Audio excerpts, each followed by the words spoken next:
ભરૂચના મઢુલી સર્કલ ખાતે સેકન્ડ શિફ્ટમાંથી આવેલ યુવકની કારમાં લઈ જઈ ચપ્પુની અણીએ એટીએમ મેળવી 22,000 ઉપાડી લૂંટ કરવાના ચકચારી બનાવનો ભેદ ઉકેલી મુખ્ય આરોપીને ગણતરીના કલાકોમાં ભરૂચ શહેર ડિવિઝન પોલીસે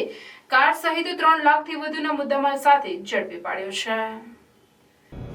વીયુ ગઢડા દ્વારા પ્રયત્નો હાથ ધરવામાં આવેલ અન્વયે ગતરોજ ફરિયાદી દહેજ ખાતેથી સેકન્ડ શિફ્ટ પૂર્ણ કરી 13/7/2024 રાતે 11:30 કલાકે મઢુલી સર્કલ ઉતરેલ। તે સમયે મારુતિ સુઝુકીની બલેનો બ્લેક કલરની અજાણ્યા કાર ચાલકે તેઓને લિફ્ટ આપવાના બહાને ચાવત ચોકડી ઉતારવાની જગ્યાએ એબીસી ચોકડીની આગળ આનંદ હોટલ પાસે લઈ જઈ ત્યાંથી બીજા 2 મિત્રોને કારમાં બેસાડી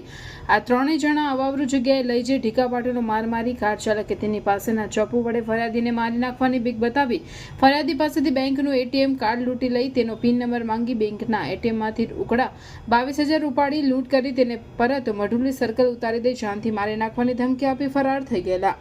જે બાબતનો ગુનો ભરૂચ શહેર ડિવિઝન પોલીસ મથક ખાતે દાખલ કરવામાં આવ્યો છે। આ ગુનાની ગંભીરતાને ધ્યાને લઈ ગુનો શોધી કાઢવા પ્રયત્નો હાથ ધરવામાં આવેલ। જે બાદ કામે અગાઉ પકડાયેલ આરોપીઓ તથા ભરૂચ ખાતે રહેતા અને ગંભીર પ્રકારની પ્રવૃત્તિઓ કરતા હોય તેવા ઇસમોના ફોટાઓ ફરિયાદીને બતાવવા ફરિયાદી એક ઇસમને ઓળખી ગયેલ અને તેણે ખાતરીપૂર્વક પ્રદીપ રાજને ઓળખી બતાવતા તાત્કાલિક બાતમીદારનો સંપર્ક કરતા હ્યુમન ઇન્ટેલિજન્સના આધારે સર્વેલન્સ સ્ટાફના પીઆઈ ડીએન ઝાલાની ટીમને બાતમી મળેલ કે પ્રદીપ રાજ હાલ શક્તિનાથ પાસે બેસેલ છે। જે આધારે બાતમીવાળી જગ્યાએથી અયોધ્યાનગર ખાતે રહેતા આરોપી પ્રદીપ રાજને પકડી પાડી લૂંટમાં વપરાયેલ 4 વ્હીલ ગાડી ચપ્પુ તથા રોકડ 15,450 મળી કુલ 15,450નો મુદ્દામાલ કબજે કરી ગુનાનો ભેદ ઉકેલવામાં આવેલ છે। તો આ ગુનામાં સંડોવાયેલ સીનુ ઉર્ફે સુજર સોલંકી રહેવાસી એકતાનગર સોસાયટી ભરૂચ તેમજ ધરમ સરદાર રહેવાસી હરિદ્વાર સોસાયટી ભરૂચને વોન્ટેડ જાહેર કરી ઝડપી પાડવાની કવાયત હાથ ધરી છે।